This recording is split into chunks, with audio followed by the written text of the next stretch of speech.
అందరికీ నమస్కారం. Welcome to Khushi Telugu stories.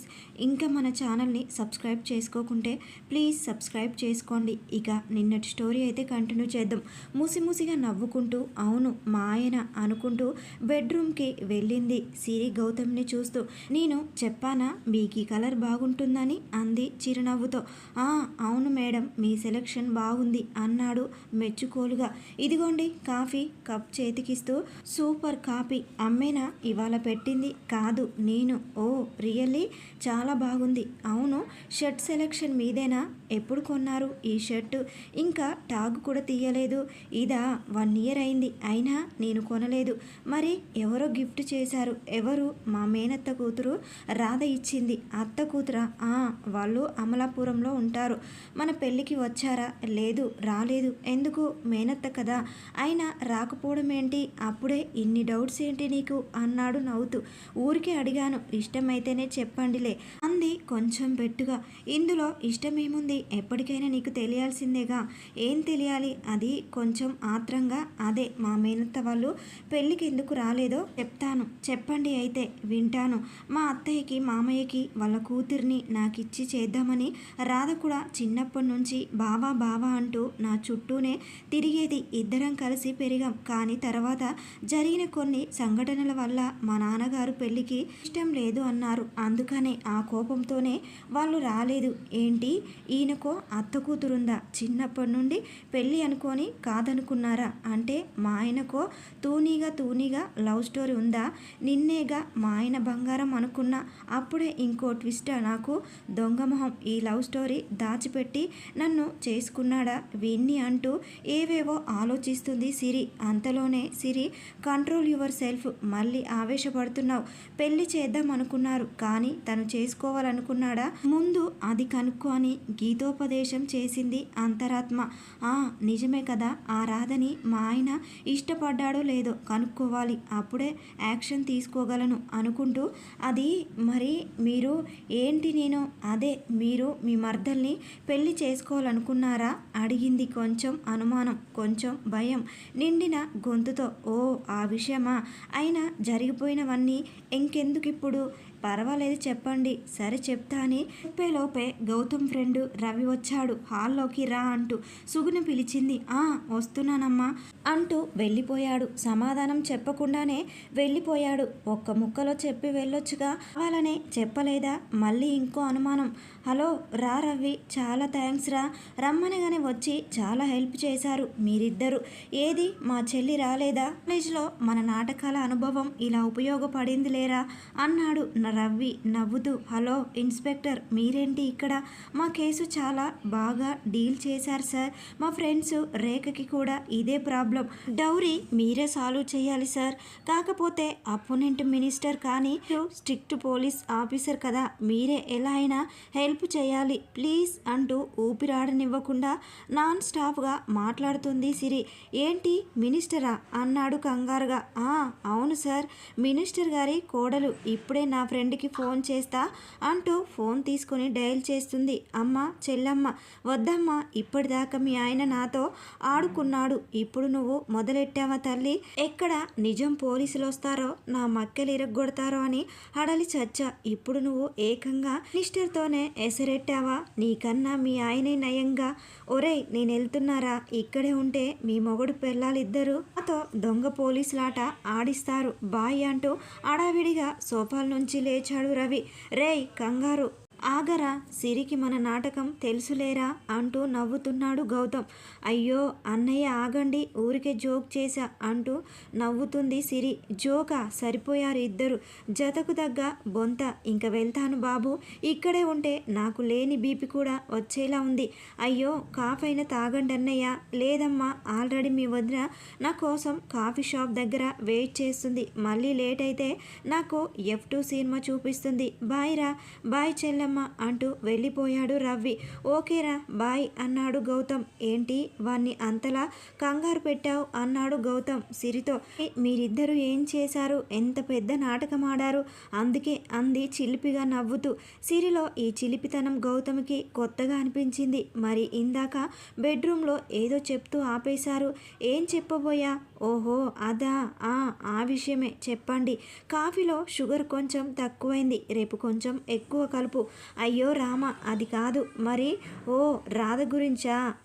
Radha, అది విషయం ఏంటంటే అని మొదలెట్టే లోపే ఫోన్ రింగ్ అయింది. హలో మార్నింగ్ సార్ అంటూ ఫోన్ మాట్లాడుతూ వెళ్ళిపోయాడు గౌతమ్. అబ్బా మళ్ళీ చెప్పలేదు తర్వాత హడావిడిగా ఆఫీస్కి వెళ్ళిపోయాడు గౌతమ్. సాయంత్రం అయినా కనుక్కోవాలి మనసులో అనుకుంది సిరి. ఆఫీస్లో అసిస్టెంట్ ఇంపార్టెంట్ ఫైల్ తెమ్మని ఆ ఫైలు చెక్ చేస్తున్నాడు గౌతమ్. సిరి రవిని ఏడిపించిన సంఘటన గుర్తొచ్చి తనలో తానే నవ్వుకుంటున్న గౌతమ్ని చూసి ఏంటి సార్ నవ్వుతున్నారు అని అడిగాడు అసిస్టెంట్ వీరభద్రం అయోమయంగా.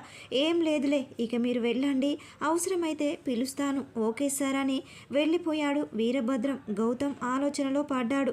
ఆ సిరిలో చిన్నపిల్ల మనస్తత్వం ఉంది. పొద్దున్నుంచి రాధ గురించి అడుగుతుంది కదూ, ఇప్పుడు ఆడుకుంటా తనతో అని నవ్వుకుంటున్నాడు లోపల.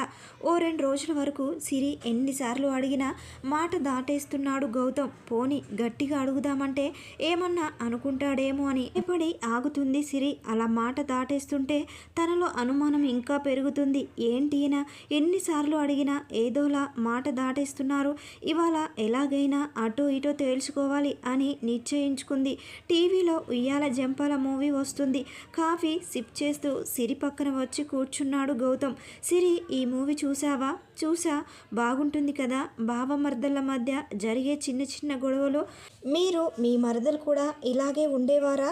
గౌతమ్ మనసులో ఓహో ఇలా వచ్చావా, ఇంకా ఎక్కువే. ఓసారి తెలుసా, రాధ ఫ్రెండ్ నాకు ప్రపోజ్ చేస్తే వెళ్ళి ఆ అమ్మాయికి వాళ్ళ ఇంటికి వెళ్ళి మరీ వార్నింగ్ ఇచ్చింది. దెబ్బకి ఆ అమ్మాయి స్కూలు మారిపోయింది. అంత ఇష్టం దానికి నేనంటే అని గొప్పగా చెప్పాడు. ఆ మాటకి ఒళ్ళు మండిపోయింది సిరికి. తన ఇష్టం సరే, మరి మీ ఇష్టం చెప్పరే అంది నిష్ఠరంగా. నా ఇష్టమా? ఓ నిట్టూర్పు, తన పాము లాంటి జడ, తెల్లని ఆల్చిప్పలాంటి మేనిఛాయ, కోడిగుడ్డు లాంటి కళ్ళు, అడ్డలాంటి ముక్కు, జీడిపప్పు లాంటి పెదవులు, ఈఫిల్ టవర్ లాంటి మెడ, ఇంకా అని చెప్పబోతుంటే ఇంకా చాలు ఆపండి అంది గట్టిగా అరుస్తూ. వినలేనట్టుగా. అప్పుడే ఆపన, ఇంకా ఇలాంటి కవితలు బోల్డ్ రాసా రాధ మీద. కవిత? దాన్ని కవితలంటారా? కోడిగుడ్డు లాంటి కళ్ళ, అదేం పోలిక అంది కోపాన్ని దాచుకుంటూ అసహనంగా. అవును కోడిగుడ్డు, ఇట్స్ హెల్దీ నో. లాంటి కవితలే రాస్తా రాధ మీద. ఇంకా ఉంది చెప్పనివ్వు. ఇక చాలు, నేను వినలేను అంది చెవులు మూసుకుంటూ. అంటే మీకు ఇష్టమా తనంటే అంది అనుమానం కోపం కలగలిపి. ఏమో సిరి, అది ఇష్టమో ఇంకేంటో నువ్వే చెప్పాలి. అయినా మర్చిపోయిన గాయాన్ని, మర్చిపోయిన రాధని నువ్వు మళ్ళీ మళ్ళీ అడిగి మళ్ళీ గుర్తు చేస్తున్నావు అన్నాడు అమాయకంగా. ఆయన ఓ పక్క పిచ్చి కవితలు చెప్తున్నారు, ఇంకో పక్క ఇష్టమో కాదో తెలియదంటున్నాడు. నేనేం అర్థం చేసుకోవాలి? అంతా కన్ఫ్యూజన్గా ఉంది. ముందు అర్జెంటుగా ఇక్కడి నుంచి వెళ్ళిపోవాలి అనుకుంది మనసులో. నాకు వంటింట్లో పనుంది అనేసి అక్కడి నుంచి పారిపోయింది సిరి. అయ్యో సిరి, నేను అడిగిన దానికి సమాధానం చెప్పు ప్లీజ్ అంటూ అరుస్తున్నాడు గౌతమ్. సిరి వెళ్ళిపోగానే పడి నవ్వుకున్నాడు. ఏంటినా ఇష్టమో కాదో తెలియదంటారు. నిజంగా నేనే మర్చిపోయిన రాధని మళ్ళీ గుర్తు చేస్తున్నానేమో.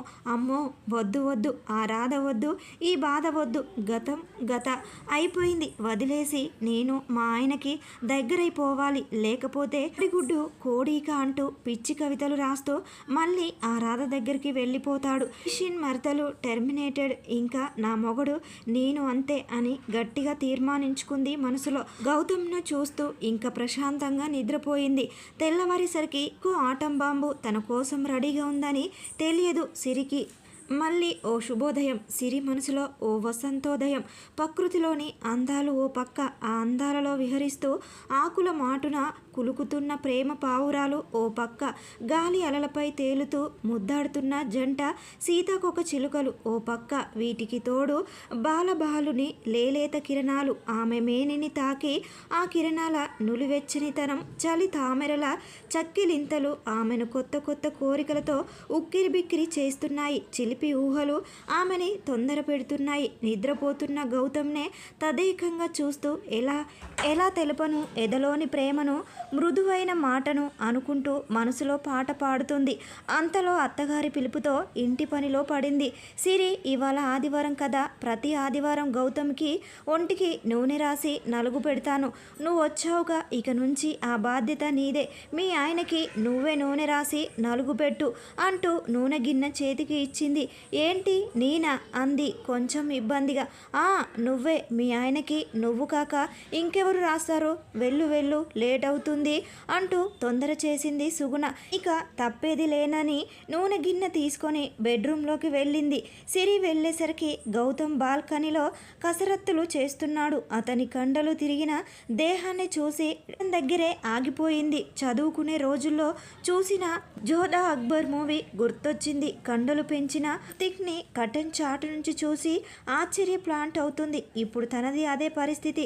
ఇంతలో పక్కింటి టెర్రస్ మీద నుంచి గౌతమ్నే మింగేసేలా చూస్తుంది ఓ అమ్మాయి. బాబోయ్, ఈయన గారి ఎక్స్పోజింగ్కి అమ్మాయిలు కూడా లైన్ కట్టేలా ఉన్నారు అని మనసులో అనుకొని వెంటనే ఆ అమ్మాయిని ఉరిమేలా ఓ చూపు చూసింది. అంతే, ఆ పిల్ల ఇంట్లోకి పారిపోయింది. అమ్మయ్య, వెళ్ళిపోయింది. ఇంకా ఎంతమంది నుంచి మా ఆయనని కాపాడుకోవాలో అనుకుంటూ గౌతమ్ ముందుకెళ్ళి నిల్చుంది.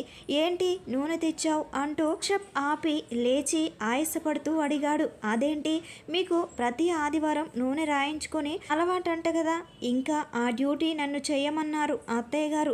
సిరి, నేనేమన్నా చిన్న పిల్లాడినా నూనె రాయించుకోవడానికి అమ్మకి ఎన్నిసార్లు చెప్పినా వినదు. నా వల్ల కాదని చెప్పు అన్నాడు కొంచెం అసహనంగా. వాడు తప్పించుకోవడానికి బోల్డ్ వేషాలేస్తాడు. నువ్వు మాత్రం నేను చెప్పిన పని పూర్తి చేయాల్సిందే అన్న అత్తగారి వార్నింగ్ గుర్తొచ్చింది. వెంటనే ఆచరణలోకి దిగి మొహం మీద నూనె రాసింది. ఏయ్ సిరి, ఏంటిది? నాకు నూనె ఇష్టం లేదు, సారీ, కానీ తప్పదు అంటూ కొంటెగా నవ్వుతూ మళ్ళీ ముక్కు మీద రాసింది. ఏయ్ సిరి, నిన్ను ఉండు, నీకు రాస్తా అంటూ ఆమెను పట్టుకోబోయాడు. వద్దు వద్దు జిడ్డు అంటూ గౌతమ్ చేతికి అందకుండా రూమ్ అంతా పరిగెత్తించింది. అసలే అలసిపోయి ఉన్నాడేమో, ఒక్కసారిగా పిట పట్టుకొని వెనక్కి లాగాడు. అంతే, గిర్రున వచ్చి గౌతమ్ మీద పడింది. ఇద్దరు వెళ్ళి మంచం మీద పడ్డారు. మంచం మీద గౌతమ్, గౌతమ్ మీద సిరి. అవిట వెళ్ళి గౌతమ్ ముఖం మీద పడింది. అడ్డంగా ఉన్న చీరపైట పక్కకు నెట్టి సిరిని చూశాడు. అంతే, గుండె వేగం పెరిగింది. ఇంతటితో 4వ భాగము పూర్తయింది. 5వ భాగంతో మళ్ళీ కలుద్దాం. వీడియోకి లైక్ చేసి సబ్స్క్రైబ్ చేసుకోవడం మర్చిపోకండి.